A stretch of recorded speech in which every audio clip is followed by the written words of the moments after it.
नाज़रीन, वज़ीर-ए-आज़म इमरान खान इस वक्त बीजिंग में सेंट्रल पार्टी स्कूल की तकरीब से खिताब कर रहे हैं। आइए आपको लिए चलते हैं।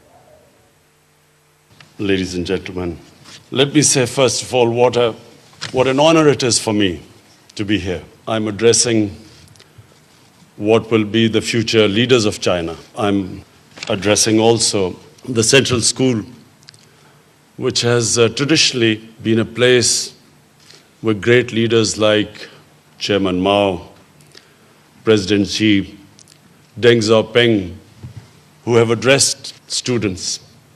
So I want to just say that this is really an honor. And I want to start by saying, why someone like me, when you heard about me playing cricket, why a cricketer ended up in politics? I just want to tell you, first of all, my beginnings in politics, and then I'll come to what is probably the most important thing for us, the relationship with China, the Pakistan-Chinese relationship, which for us, for Pakistanis, is the most important relationship. So before talking about it, I just want to talk about a cricketer who's played 22 years of international cricket. Why did he end up in politics? I was the first generation of Pakistanis who grew up in an independent country. My parents grew up in colonial India. My parents grew up when British ruled India. So I was the first generation of Pakistanis who grew up in an independent country. And we took great pride in our country. And when I was growing up, Pakistan was one of the fastest developing countries in Asia. Pakistan at one point was an example for the developing world. In the 60s, we had quality universities, we had the highest growth rate. Our first 5-year plan was emulated by South Korea, by Malaysia. Countries looked upon Pakistan as a model in the developing world. But unfortunately, as happens in the lifespan of countries, you go in cycles, countries are ups and downs. So unfortunately, we lost our way. And what affected Pakistan, what stopped Pakistan from achieving its potential was one thing: corruption. Corruption of the ruling elite. The reason why countries are poor are not because they lack resources. Reason why countries are poor, because the corruption of the ruling elite destroys state institutions. And secondly, the money that should be spent on developing human resources gets diverted and goes into mega projects with mega commissions, with mega kickbacks. And the worst part of corruption is money laundering. Money that leaves the country. In my opinion, one of the biggest problems the world faces today is money laundering. Money laundering means money leaves poor countries and goes into rich countries. Money laundering means that despite all the aid given by rich countries to the poor countries, there is almost $1 trillion every year that leaves the developing world into developed world. And when money leaves the poor countries, it deprives that country of resources. It deprives the country of foreign exchange. They end up taking foreign loans. And who pays for the foreign loans are the people of the country through inflation, through higher prices. That's how they pay for the loans. So the poor get poorer and the rich get richer in poor countries, and the rich countries get richer and the poor countries get poorer. So Pakistan, unfortunately, after the mid-80s, started suffering from corruption. And our corruption quantumly grew. In mid-80s, I was playing cricket. I left cricket in 1992. And after that, I decided that I should come into politics to fight corruption. That's when I formed my party in 1996. The main plank of my party was to combat corruption. For 15 years, I struggled. I had a very small party. No one took my party seriously. And the only reason I succeeded was because I learned a very important lesson from sports. You only lose when you give up. And a champion is a champion who learns from his mistakes, who analyzes his mistakes and corrects them. So these two things made me last for 15 years when my party was very small.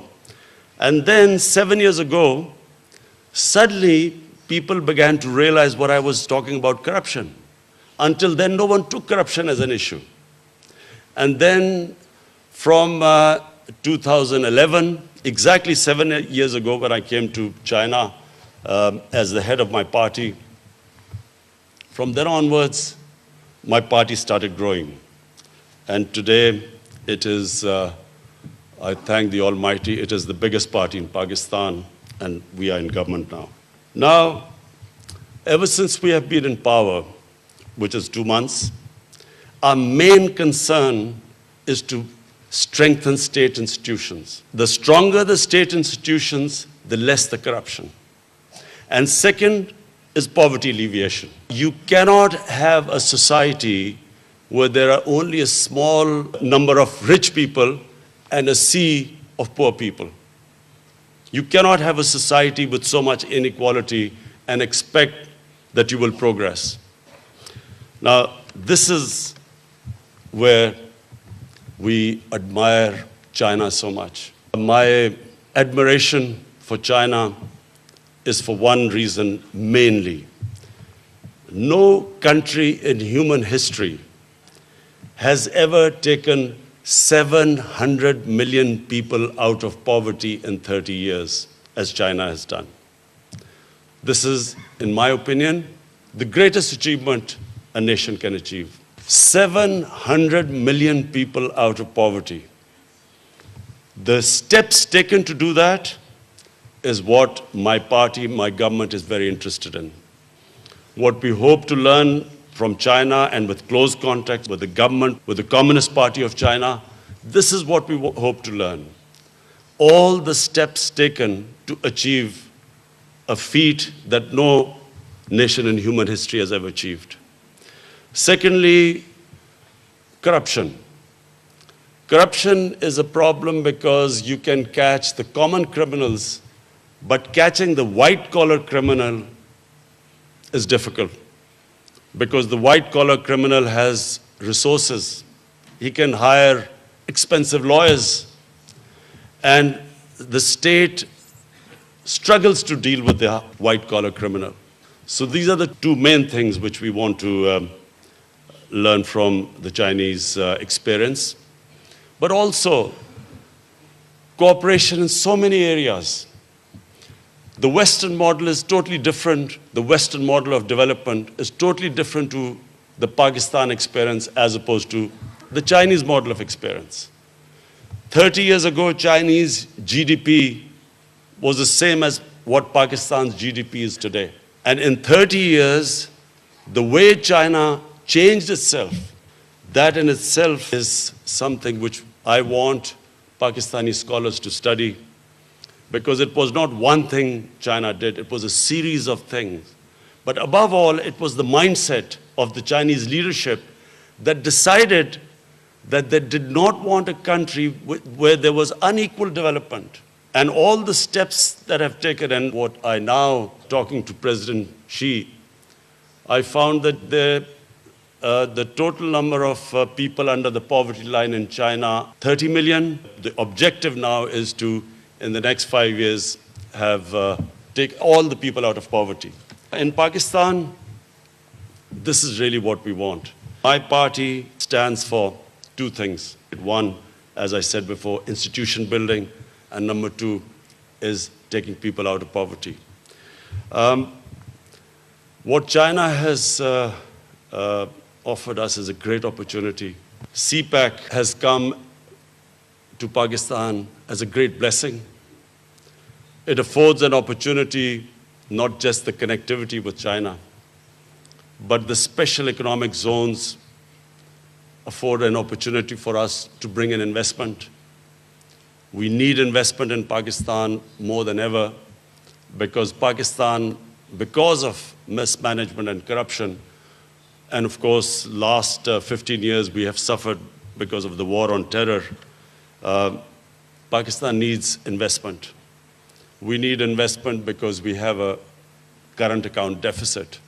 So we need foreign investment, and China, through CPEC, has given us an opportunity to attract investment. And then all the meetings we have had with China, with the Chinese government, with Premier Li, with President Xi, have given us great encouragement that at this time, with cooperation with Chinese companies, with Chinese government, we will be able to, my government is confident that we'll be able to get out of our present crisis because of these opportunities afforded to us. We also feel that our relationship with China is not specifically in any one area. It's multidimensional. The way Chinese have dealt with the big urban city metropolis, the problems faced by that, we can learn a lot because we also have growing urbanization in big cities, all the problems that come with urbanization, sewerage system, waste disposal, the threat to the environment, pollution. We can learn more from China than any other country in the world. So, as I said, our relationship with China is going to be multidimensional. The love for China amongst the people of Pakistan is ever since I can remember. It's not the government to government, but it's a people to people thing with China. People have strong love and affection for China. I was only 8 or 9 years old. My foreign minister, Shah Mahmud Qureshi, we were both in the same school.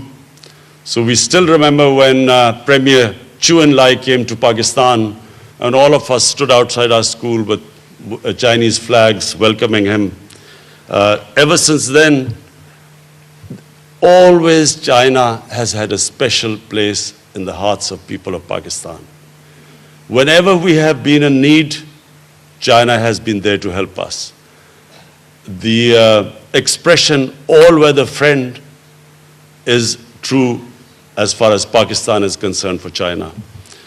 And I can assure China that whenever we are needed, Pakistan will always be standing by our brothers. That's why we call Chinese our Iron Brothers. Finally, I would like to say that my delegation, and I have been given such great welcome in China, the love and affection we have seen. I just want to say thank you. वज़ीर आज़म Imran Khan Beijing में central party school की तकरीब से खिताब कर रहे थे। उनका कहना था कि वाइट कॉलर क्राइम से निपटना बहुत अहम है। हम चीन के तजुर्बात से इस्तेफादा करना चाहते हैं, जबकि सीपैक पाकिस्तान के लिए एक इंतहाई अहम मौका है। हम पाकिस्तान में भी लोगों को गुर्बत से निकालेंगे। ये थी पीटीवी ताज़ा तरीन।